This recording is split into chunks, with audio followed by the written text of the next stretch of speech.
we are back with another episode of Underrated. I'm Lefty. And I'm Bo. You know, it's been an exciting week in the world of sports. Lots going on. Some tough NFL matchups this past week. Some big NCAA football matchups. And coming down to the wire in the NWSL. Oh, man. It's lots been happening. I have to check back in with the real world at some point here, so I'm glad you're getting me caught up, Lefty. Have you been watching sports on a regular basis? I feel like I haven't in this last week since that terrible Monday Night Football game. Not really actually. I watched some NWSL games this past week just because it's the push for the playoffs. Right. My local team, the OL Reign, clinched a spot, but they're still fighting for that first overall position. But aside from that, after the White Sox fell out of contention, haven't watched much on my end. Let me ask you, are NWSL tickets affordable, or what do you think on those prices? Yeah, I think they're fairly affordable, at least where I am. I'm sure that they're probably more affordable in other cities, to be honest. Sure. But here in Seattle, you can get pretty solid seats for $25 or so. Good. Yeah, get out there and support, man. We need some more of that. Hey, what's up with the violence at baseball games these days? There's been two pretty publicized fights in the last few days. I don't know if you've seen this, but have you seen any videos of these? I have not, though I do have whatever that large Twitter account that just posts baseball fights blocked. It just doesn't interest me in any way. Oh my goodness. It's just, I feel like this past season, it's more than ever though. You always have this drunken silliness, right, at any, any venue, but I didn't understand. So last night, a Dodgers fan and Padres fan start throwing haymakers. Just seriously. If you watch this video, this Dodgers fan just got destroyed too. At the end of it, you see a cop just slowly kind of walk up looking very confused. So, who knows what happened there. But earlier this week, a man was arrested and has been banned from Nationals Park for 5 years after he attacked an usher. Not even another fan, just an usher. And so some 54-year-old from West Virginia drives in to see the Nationals play the Braves. Of course, there's like 20 people there. So he goes down to sit up front, and I guess one of the ushers caught him and asked him to leave the section. And, the fans are seeing this altercation, so they're getting into it. The fans are, shouting, "Get him out," and clapping. And he just is getting more upset. And a male usher comes down to assist, and this fan just throws a closed fist at his face. And They go into some seats. The police walk down. I mean, the usher had a bloody hand. The fan had a bloody face. It's like this is becoming a regular thing to see at games now, Lefty. I mean, yeah, that's pretty disheartening to see. Guess they've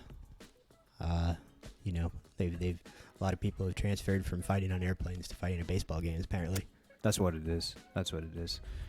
Speaking of baseball, we got some clinchers, folks, right? I saw, this has been the shortest long baseball season ever. It seems like it just, I don't know, it just cruised by, right? So just faster than recent years. But anyways, Blue Jays just clinched earlier. Super happy for them. Thought they were going to, not do that. So that's cool to see them in the playoffs once again. But, I think the NL wild card might get interesting, dude. I think unless Seattle loses every game on the AL side, I don't think Baltimore messes anything up. But the Milwaukee, Philly, and San Diego situation might get a little stupid here. I don't know. Yeah. Think there's any surprises coming up, or I would. It's blasphemy living here in Seattle, but I kind of want the Mariners to not make the playoffs. Oh man, speak on this. Talk more. I just find Mariners fans pretty annoying. I mean, I think I find most fans annoying, to be completely honest. But of course, extend that drought. Oh my goodness. This is big stuff coming from you there. Wow. Okay. Yeah, I will. We'll wait and see here. Obviously, I think the AL wild card is pretty much in the books. I don't Yeah, think. yeah, I think they'll make it. I mean, There's very little chance they lose. Yeah, 4 games out. That's a pretty big gap with the little 6 time games left. Yeah. So, but I'll be curious to see what happens with Milwaukee, Philadelphia, and San Diego. Does San Diego implode once again? I mean, I hope so, because that's the most fun too. storyline. Me too. I feel terrible for saying that, but just I would love to see this happen yet again. I mean, it's always something, right? Absolutely. So, we're a couple weeks away from the NBA season starting, so we have to start with some of the biggest news, LeBron news. Did you see this LeBron news? Catch me up. Okay, so get this. LeBron James is now officially invested in the pickleball business. Oh, I did see that. I did see that with, Oh my God. with old friend of the podcast, Draymond Green.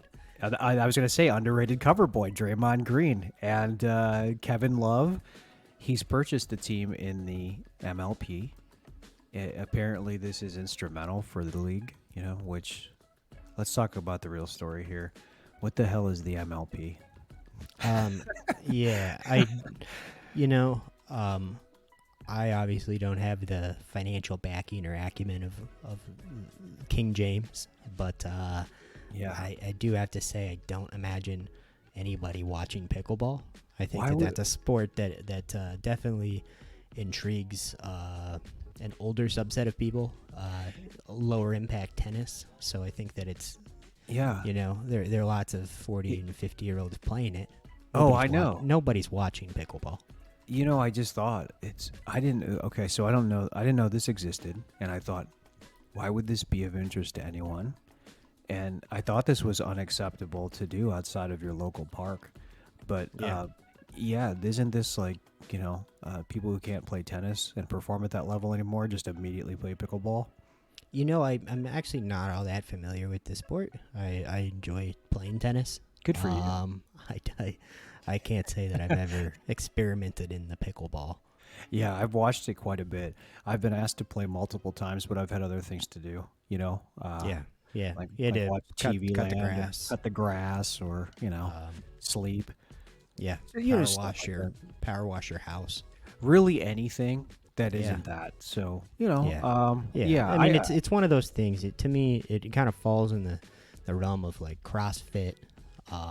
In terms of the people that thoroughly enjoy it are pretty insufferable. Yeah, because you're not sort of into pickleball. You're like all in. There's probably a line of pickleball apparel. There's probably like just brands out there and things. Because like they've got brands like, you ever seen that brand Noble? It's like all CrossFit stuff. It's just something ridiculous. I've not, but if I get into CrossFit, I'll spend my grandmother's Kohl's cash on some pickleball apparel. Kohl's I love that we made a Kohl's cash reference on this episode. Awesome. That's great. But good for LeBron. He's going the Shaq route at this point. Shaq owns a series of Five Guys restaurants. Buick. Yeah, he owns a really small Buick. He owns a very small vehicle. He does commercials with an animated general. He's got his hand on a little bit of everything, man. So there's LeBron. So good for him. Well, Lefty, welcome back. What do you have for us today, sir? Well, Bo, as you know, we've kind of gone down the basketball path in the past. We've chatted about WNBA legends like Sue Bird and Yolanda Griffith, as well as some NBA stars like Draymond, Rasheed Wallace. Today, I want to go down a different avenue, talk about a man that never played in the NBA. Okay. That's not where I thought you were going. Today, I'd like to talk about one of the greatest NCAA basketball players and possibly the greatest international basketball player of all time. Oh, man. Today, I'd like to talk about Kresimir Cosic. Kresimir Cosic. Okay. Born in 1948 in Yugoslavia, modern-day Croatia, Cosic picked up basketball at a young age. At the age of 17, Cosic was already playing professionally as a center in the first federal basketball league in Yugoslavia, and he helped lead his hometown team, KK Zadar, to league titles 1965, 1967, and 1968, all before, he was even in college or thinking about playing in the United States. Sure. This was no small feat. That league was considered to be the strongest in Europe during its existence and drew top players from all around Europe during that time, which was a time in which the top talent stayed in Europe and didn't come stateside to play in the United States or the NBA. All right. So along with winning 3 Yugoslav League titles, Cosic also helped Yugoslavia take home the silver medal in the 1968 Summer Olympics. All by 20 years old. So at that time, at the insistence of a teammate, Vico Vano, a Finnish player he competed with in Yugoslavia, who was playing college basketball in the United States, Cosic decided that he should come to the United States, joined Vano, and enrolled at Brigham Young University for the 1969-70 season. So he immediately saw success, averaged 17 points, 12 boards a game in his first 12 appearances as a freshman. As a sophomore, he put up almost identical numbers and was named the first team All-Western Athletic Conference and led BYU to the 1971 WAC championship. Between seasons, Cosic returned to Europe to compete in the FIBA Eurobasket tournament, where he won the MVP of that tournament. Wow. So he basically named the best player in all of Europe as a sophomore in college. Quite the feat. Absolutely. And the following season, Cosic somehow even got better. He averaged 22.3 points per game, 12.8 rebounds, again led BYU to the WAC championship, and was named first team All-WAC. Wow. On the heels of those impressive numbers, Cosic became the first non-American player ever to be awarded All-American honors. And despite being drafted by the Portland Trailblazers in the 10th round that year, Cosic returned to BYU for his senior season, where he averaged an impressive 20.2 points and 9.5 rebounds per game, leading again to All-American honors and his third consecutive first-team All-WAC selection. Outstanding.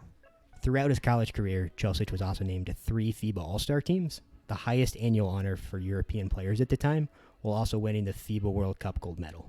Yeah. This all culminated in Cosic being drafted in the 5th round of the 73 draft by the Lakers. He was a player that was 6'11", had a great nose for rebounds, and he had great proficiency around the rim, but also was very good at shooting, from the perimeter on offense. Right. He seemed poised to pick up exactly where he left off and really dominate the NBA. Yeah. But that was not to be. Cosic didn't want to play in the NBA. He didn't want to live in the United States.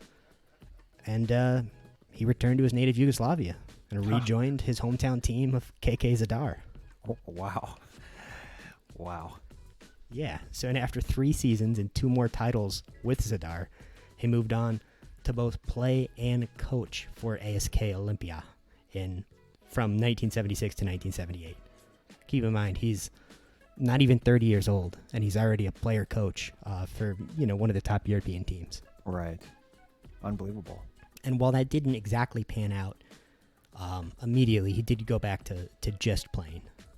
He spent the next 6 seasons playing in Italy and Yugoslavia. Mm-hmm. And after his playing career ended, Cosic became an incredibly venerated coach. He spent time with clubs in Yugoslavia, Italy, Greece, and he even coached the Yugoslavian national team to bronze medals in the FIBA World Cup and the FIBA Eurobasket tournament, which is a really large feat because it's hard to understate how dominant and productive the Yugoslavia nation was in producing a depth basketball talent at that time. Sure, that's understandable. If it were still a country outside of the United States, I believe that Yugoslavia would have more NBA players than any other country. Right. A lot of talent there. Absolutely. And all told, it's really hard to say what kind of numbers Cosic put up in Europe in his stints there. They really just don't exist. And if they exist, they're not in English. So even his college numbers are pretty incomplete. There's just no actual numbers for his college years. But Right. it's undeniable that during his career, he was one of the greatest college basketball players of his time, truly breaking the mold for what centers really do. And it's much more akin to what big men today do, shooting from the perimeter, but also being able to crash the boards. Sure. Absolutely. And Cosic, to this day, still holds the record for both most FIBA World Cup medals and Eurobasket MVP awards, with 2 of each. He has 4 World Cup medals, 2 gold, and then 2 Eurobasket MVP awards. Wow. His career saw him win 6 Yugoslav League titles, 3 Yugoslav Cups, and 2 Italian League championships, as well as 3 Olympic medals, including gold in the 1980 Summer Olympics. Wow. He is absolutely among the most decorated European players of all times, and would likely have been much more recognized in the United States had he not been born in a nation engulfed in the Cold War against the United States. Sure. So in 1996, a year after his death, Cosic was ultimately inducted into the Naismith Basketball Hall of Fame for his contributions to the game. And he was only the 3rd non-U.S. player ever inducted into the Basketball Hall of Fame. All right. That's outstanding. So, Bo, is Kresimir Cosic the first of many college basketball stars with a skill set that was unlikely to translate to the NBA? Or is the Yugoslavian big man underrated? You know, it's really hard to say when you think about because some points that you touched on, right? You know, it was really hard to gauge the competition level over there at the time. But, you know, when you think back at, players from Yugoslavia and you think about the Vlade Divacs and Stojakovic's and guys like that, the talent is absolutely there. Now, usually when you think about big men, you think about in the NCAA and in the NBA, you think of the David Robinsons and the Christian Laettners and the Tim Duncans and guys like that.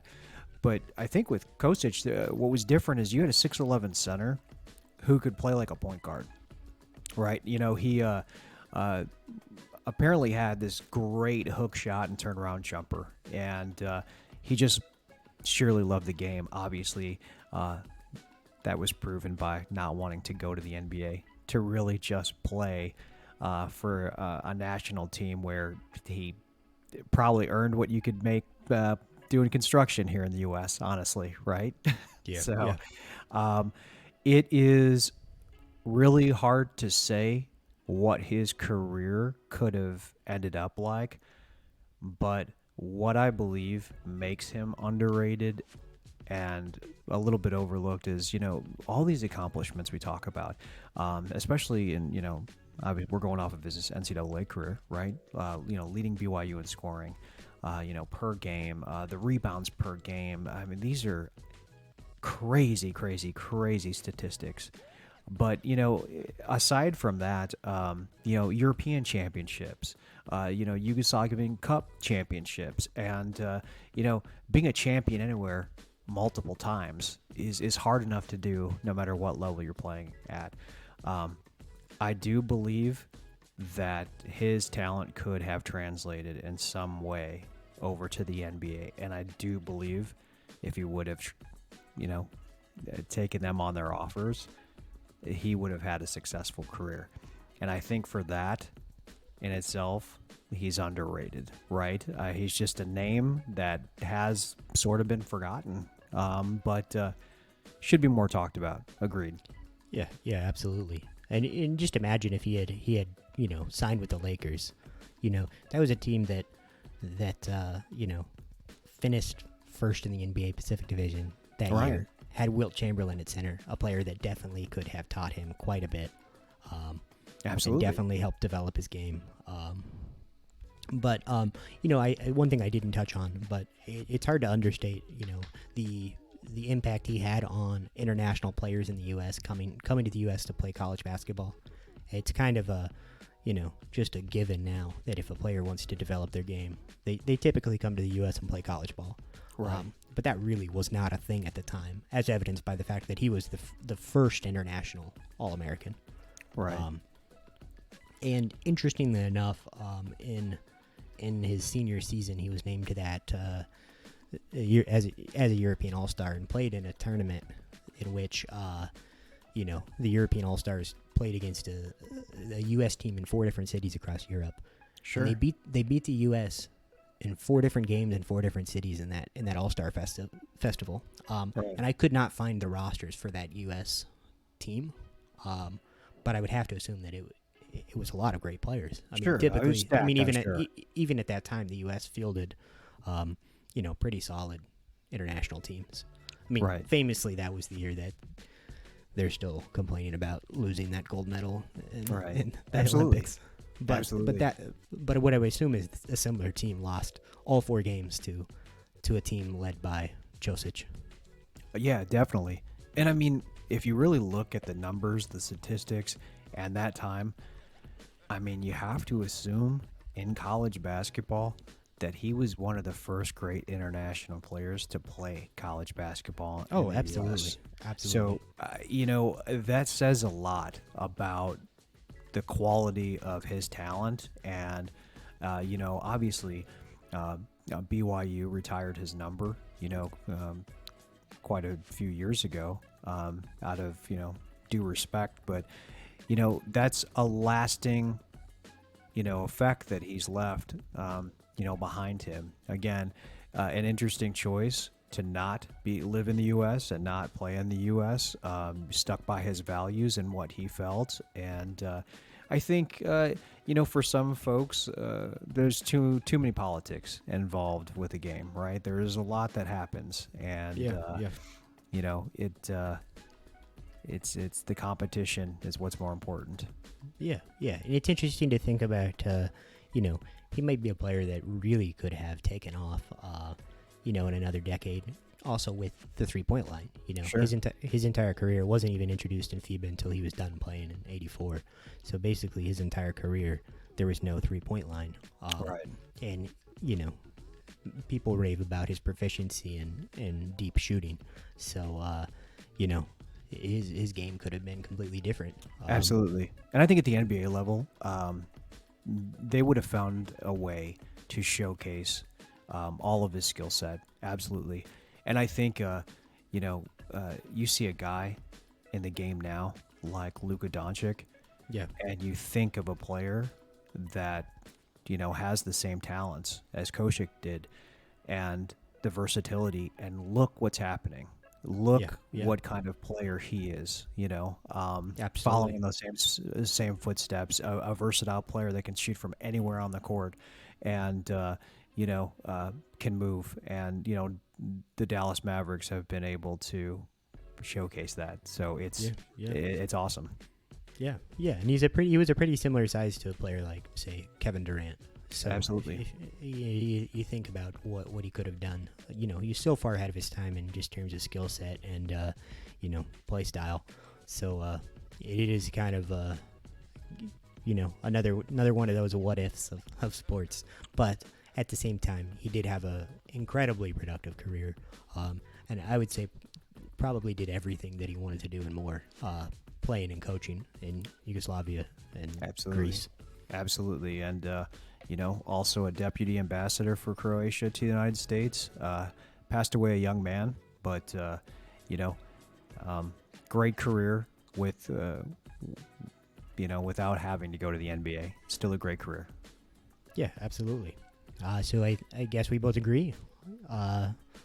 Kresimir Cosic, underrated. We're going to take a quick break, and we'll be right back. And we are back. Bo, is there anybody that you wanted to talk about today? Yeah, okay, Lefty. I'm going to cover a baseball player today, and this will probably be the last one I do until spring training next year because I'm like that. And to be honest, I've been so gun-shy to do another baseball player because of all the hatred and adversity I faced personally in the aftermath of that Gary Gaetti cover I did a while back. I mean, I felt like I had to stand trial after that story. There's a lot of questions there. Have you talked to your family since then? Right, exactly. I had to kind of, disappear after that one. But anyways, I'm going to dive into a guy who played for 6 teams in the MLB over a nearly 20-year career. He is not in the Hall of Fame, and only actually has one more shot. He is not in the 500 home run club. He is not tied to the Mitchell Report, but he was a damn fine ball player. I am honored to be covering the great Fred McGriff on today's show, Lefty.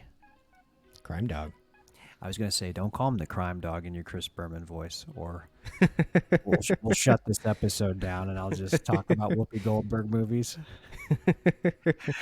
Oh, man. So anyways, McGriff was drafted by the Yankees in 1981 and immediately was traded to the Toronto Blue Jays the following year in 82. You know, it made sense for the most part since your guy Donnie Baseball had first base locked down there in New York, but they eventually realized they traded McGriff and got a garbage in return for him. So now before Fred was even a regular major leaguer, in 1986, legendary hitter Ted Williams was at a spring training game and took notice. He told management, he talked to the media, and he talked about how much he liked everything about McGriff, but didn't know who he was. Liked his swing, his mechanics, the sound of the ball coming off of his bat. And hey, when you've hit 400 and haven't played in the league for 20 years at that point, who's not going to listen to you, right? Absolutely. Ted Williams is a legend. But he was right. Fred's rookie season in 1986, he hit 20 homers in 107 games, primarily as a DH. And in 1987, he hit 34. It was the first of 7 consecutive seasons where he hit 30 or more home runs. He was tops in the AL in power in 1989 with 36 homers, and he helped the Blue Jays win the AL East. Fun fact, he was the very first, he hit the very first home run ever in the Rogers Center, where the Blue Jays play. Really? Yeah. But in 1990, he was traded to the San Diego Padres. This time, though, the Blue Jays received some good stuff, some good players. They got Joe Carter and Roberto Alomar in return.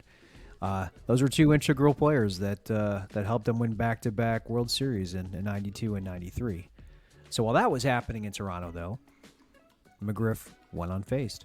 He never had any issues acclimating to the NL, and he kept hitting for power and average while making his first All-Star appearance and leading the NL in home runs, just as he did a few years prior in the AL. But those Padres were never in serious contention.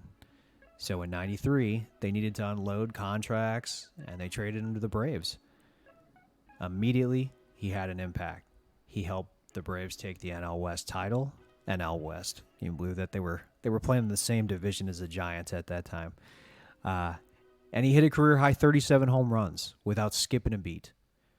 Now, 1994 is an important season for McGriff. Why?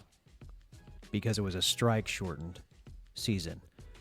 In August, at the time of play stoppage, he was batting .318 with 34 home runs in August.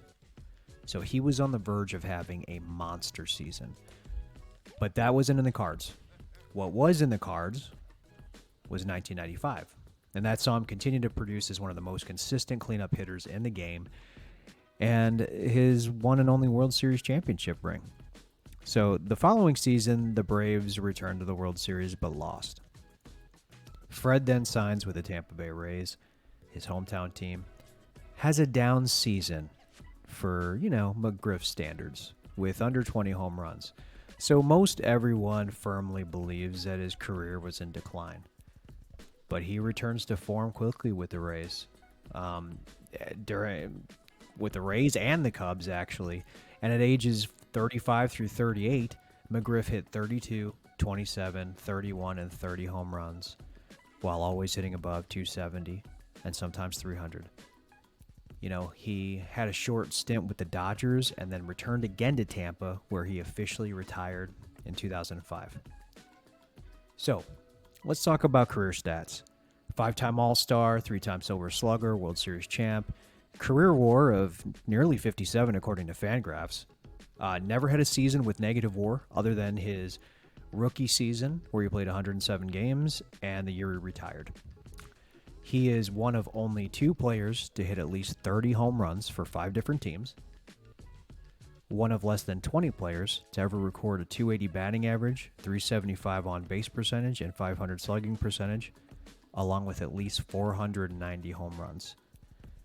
He ended his career with 493 homers, just 7 short of that 500 club. But that said, 493 isn't 500. He's never gotten more than 25% of the votes needed on the Hall of Fame ballots. He never hit 40 in a season. He's not even considered in the top 10 first basemen of his era, honestly. But he's never been tied to a Mitchell Report accusation.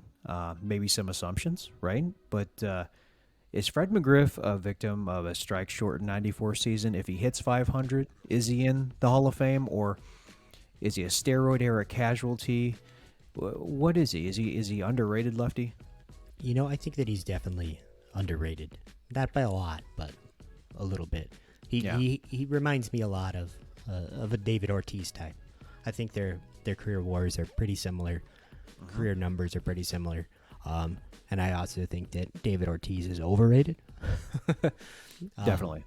So, pretty similar players in that regard. I think that if you averaged out the rating of the two of them, it's adequate for both of them. But yeah, definitely underrated. I don't think that he's been given the appreciation he deserves. You know, he's had a pretty prolific career. He also had a lot of not great seasons. Lots of counting stats that were good, but didn't blow anybody out of the water with a bunch of 8, 9, 10 WAR seasons. Right. He was good, but he was never great. Right. Yeah, he was a solid contributor. That said, still, definitely a guy that was a victim of his era and a victim of not hitting those arbitrary metrics that people love so much. And as I said, definitely somebody that I think outpaced Fred McGriff in terms of production. Fred McGriff outproduced David Ortiz in terms of on-field production, and a player that maybe should get a second look by voters. If we've set the new mark at a David Ortiz, closer to 50 WAR than 60, then Fred McGriff is absolutely a person that deserves that Hall of Fame nod. Definitely. I agree. He's his career right now is his Hall of Fame career, we'll say, is on the line here. I think his last shot is in December, if I'm not mistaken. They're going to be voting on it, but he was so close to that 500 club, and I feel like, aside from the sheer, since he's made it into, since he's retired, 13 players joined that home run club in a 21-year span, basically, right? You had Sosa, Palmeiro, McGuire, Sheffield, all these guys. But, McGriff was the only one at this point who seems to be a clean player, right? There's a lot of big names there. Anybody who was doing anything was on that report. The Bagwells, the McGuires, all these guys, the Palmeiros, like we said. For whatever reason, Fred McGriff was nowhere to be found. Okay, but who knows what that means? Let's you can make your assumptions and whatever, but he never won an MVP. He did change teams frequently. It's hard to really say. In a time where it was so competitive and the balls were juiced, he never hit 40 home runs. And I think, like you said, those are metrics that mattered for that time if you're talking about the company that he was in, right? Yeah. And, and he was, he was hurt by that shortened strike season. Voters hold on to those metrics, whether they're important or not. It's ridiculous that a 7 home run swing is what could keep a guy out of the Hall of Fame, but it is what it is. Right. But he was also, hurt by the players he was surrounded with, Definitely. When you're surrounded by guys like Jay Bell hitting, 40 home runs or whatever, or, Steve Finley hitting 35 or whatever, it's hard to surpass that when you're just plugging along, putting up good but not spectacular production. And I think that, maybe he'll get that recognition one day, but for whatever reason, well, I mean, we know the reasons, he probably won't get into the Hall of Fame this round. Hopefully they some committee in the future will, change things around. But at this moment, unfortunately, I think he'll be a casualty of his era. Definitely. Yeah. Hopefully, somebody will see something and, recognize some of his accomplishments. But, like we talked about, it wasn't like there was, 3,000 hits under his belt. There wasn't like there was a Gold Glove play out in the field. I think there's some other factors that kind of go into that. So, I can see it from both angles. But, good luck to Fred, man. Sure, he's out there somewhere with his fingers crossed. And I think we both agree he's a tad underrated. Yeah, absolutely. So we've got Kresimir Cosic, underrated. Fred McGriff, underrated. Anything coming up in this next week you're excited about, Bo, in terms of sports? Well, right now I'm in Cincinnati, and, the Bengals are playing the Dolphins. I have freaking Amazon Prime turned up. This is what we're doing now these days. So, I mean, let me ask you, what are your thoughts on this Apple TV situation and the Amazon Prime situation, with these sporting events? I plead the fifth. I don't pay for sports. Right. I don't talk about how I get my sports. Right, exactly. I tell you that it is not great for the average fan. It's not something that concerns me personally because they're not going to get my money either way. But, for, 95% of fans that, are just trying to watch games of the teams they like, it's just another pain in the ass for them. Well, I had this conspiracy theory leading up to the Albert Pujols 700 home run, chase, that it was going to happen as we got closer to it while they were playing the Dodgers, and it was on, Apple Plus. I just had this feeling that it was going to get close and people were going, the MLB was going to make people pay for it, right? So yeah. Well, I thought that was coming. It was if that's the case, right? That's such an MLB move, right? To have a historic event coming up, and instead of trying to make that more accessible to grow a fan base, sure, and increase revenue in that way, it's a money grab. to make already existing fans, fewer of them, have to pay extra money to watch, the milestone break. Yeah, I mean, can you imagine back in the day, especially your grandparents wanting to see their favorite ball player do something historic, but having to buy it on pay-per-view? I mean, that's what it's equivalent to, right? Or buy cable because something that they're never going to use, but just to watch this thing. I mean, it's pretty crazy, but it's tangential. But growing up in Indiana, I was, for whatever reason, in the blackout zone of the Indianapolis 500 every year. Mm-hmm. So they didn't actually show the race that was in Indiana because they assumed that it would make people not go to the race. Wow. But almost everyone that I knew had pretty extensive TV antenna setups to try to get the race broadcast from an Illinois station.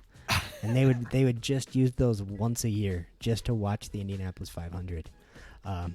So wow. That's probably the most direct comparison I can think of. Yeah, you've got to rig something together to just be a fan, right? Something that should be completely accessible.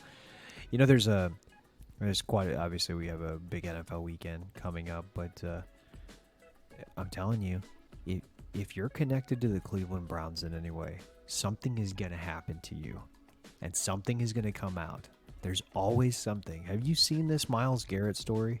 I have not. Inform me, Bo. Okay, so earlier this week, Myles Garrett, star D lineman for the Cleveland Browns, literally has a one-car accident in the middle of the day, drives his Porsche with his girlfriend in it off the road at 60 miles per hour and flips the damn thing. I mean, it's just destroyed. And the obviously police show up in this Cleveland suburb, and I mean he's got a left shoulder sprain, a right bicep strain, cuts and bruises. He said he thought his hand was all messed up. I mean, the videos out there from the police body cam, the cops are telling him, "Hey, hope you're not out too long. We need you out there." Nobody knows what's going on, and obviously the cops are like, have you been drinking anything? Nothing. They didn't suspect that he was under the influence of any kind, but just randomly, I mean, he said he was steering out of the way of an animal on the road. I don't even know what animal, but I mean, what next? Like there's just this is a freak show out there. Well, it's kind of nuts that man still has a driver's license. So I'm reading about this now. And he's been cited 4 times, once in 2019 for going 91 miles an hour in a 60-mile-per-hour zone in Ohio. In 2020, he was cited for going 100 miles an hour in a 65. I remember that. Yeah. In 2021, he was cited 2 consecutive days for driving at least 100 miles an hour in 70-mile-per-hour zones. So it's clear that that's a man that should not be behind the wheel of a car, especially a sports car. Do you think it's just because he's so large that his leg and foot is just so heavy that he goes faster? It's like Shaq in a Buick or a Lincoln. No, I think he just likes to drive fast. So they're saying that his car left the road and it also hit a fire hydrant. Also as well, like I mean, it's just it's a mess. But they said that he wasn't impaired by drugs or alcohol, and but he was clearly impaired by being just a dumbass, just a bad driver. Yeah. So yeah, again, we can't go. I mean, I think that it's an indictment of whatever is going on in Ohio as well. If you can get 4 tickets in a 2-year period. Is that 2 years? Yeah, roughly 2-year period for going 90 to 120 miles an hour. Like, there should be some kind of consequence greater than getting a ticket. Yeah, I mean, if it's getting... Yeah, I mean, that's pretty bad, right? I mean, that's pretty bad. If you can get a ticket for going 99 miles an hour and the next day get one for going 120 miles an hour, like... Maybe they need to reevaluate some things in Ohio. Their system? Yeah, absolutely. Yeah, I mean, obviously there are a lot of laws in Ohio that are a little antiquated. Right. That's probably one of the least, pressing ones. But right, this is a real problem there. It seems to be, right?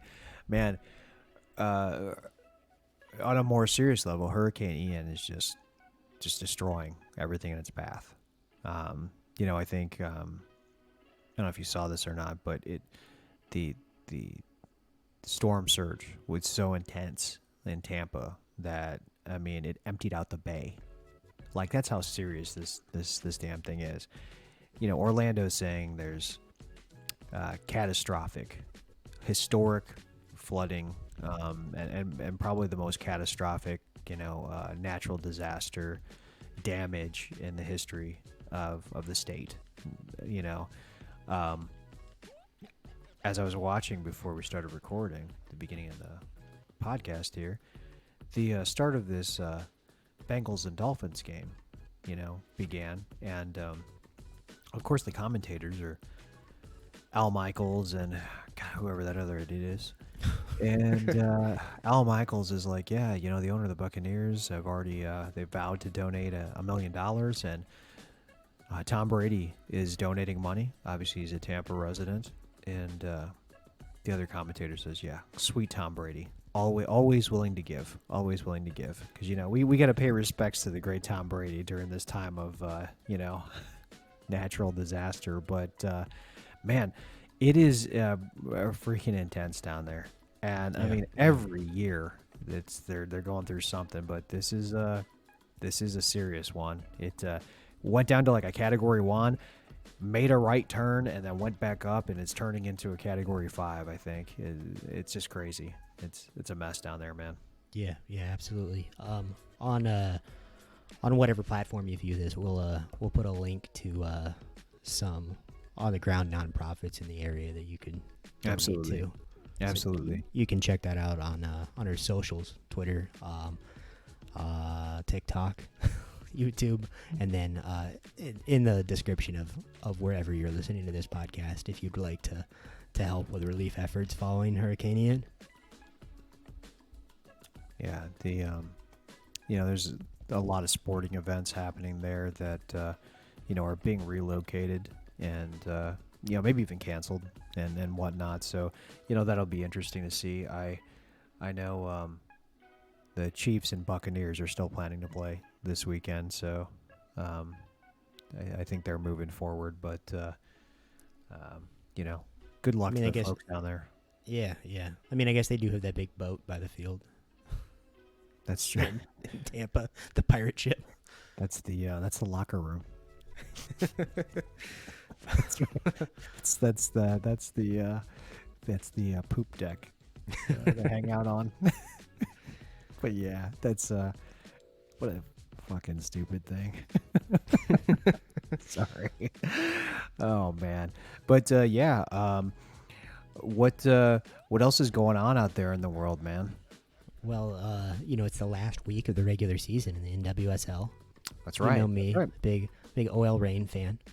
With a win this week and a loss, if they win this week and Portland loses, they'll win the Commissioner's Shield, best team in the league in the regular season, and get a first round playoff bye. So looking forward to that. Definitely. And as we've talked about, we'll have an NWSL playoff preview for you next week. All right.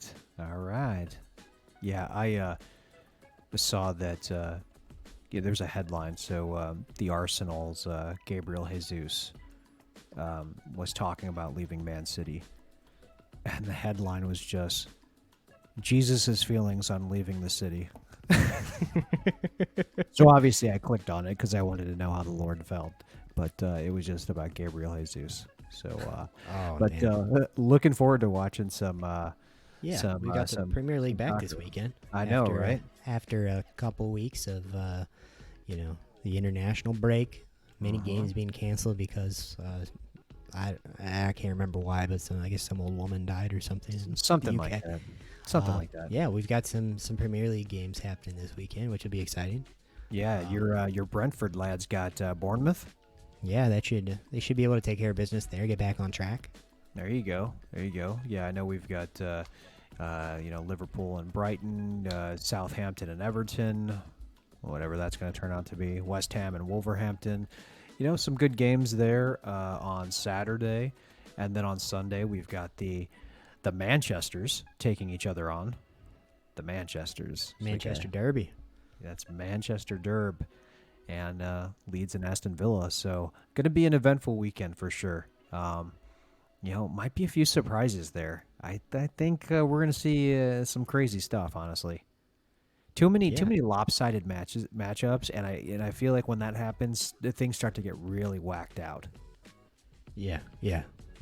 Especially after coming off the break, some players, they're fresh after playing, a couple of international matches. Some haven't really seen action in a couple of weeks now, especially some of those players that, had more than one game suspended. So there's some players that haven't played in a month. Yeah, exactly. I mean, like you said, when stuff like that happens, I think, it's getting a little crazy. What the hell was that? You get a phone call there? You didn't turn your ad block on? Oh my word. It's what do you say, ringtones? Like, does anyone still have those anymore? Dude, that's still the thing, ringtones? Yeah, I don't know. There's probably some kid in middle school still playing the frog. You know what I'm talking about? Yeah. Crazy Frog. Crazy Frog. Oh my God. What was the reference you made earlier? What was the other reference you made earlier that we were laughing about? Oh, I can't remember. Oh my goodness. That was the second one. That's just absurd. Cut a little too deep today. Yeah, that's it. That we're going real deep, right? Yeah. I guess at that note, we'll wrap things up. You Absolutely. can listen to this episode and all of our episodes on Spotify, Apple Podcasts, and wherever podcasts can be found. You can follow us on Twitter at underratedpod. That's at _rated_pod. Follow us on YouTube at underratedpod, and on TikTok at _rated_pod. You can also follow us on Patreon at patreon.com/underratedpod. Definitely. Good stuff on Patreon coming. Absolutely. We'll have a new episode there next week. And until then, this is all you got. Yeah.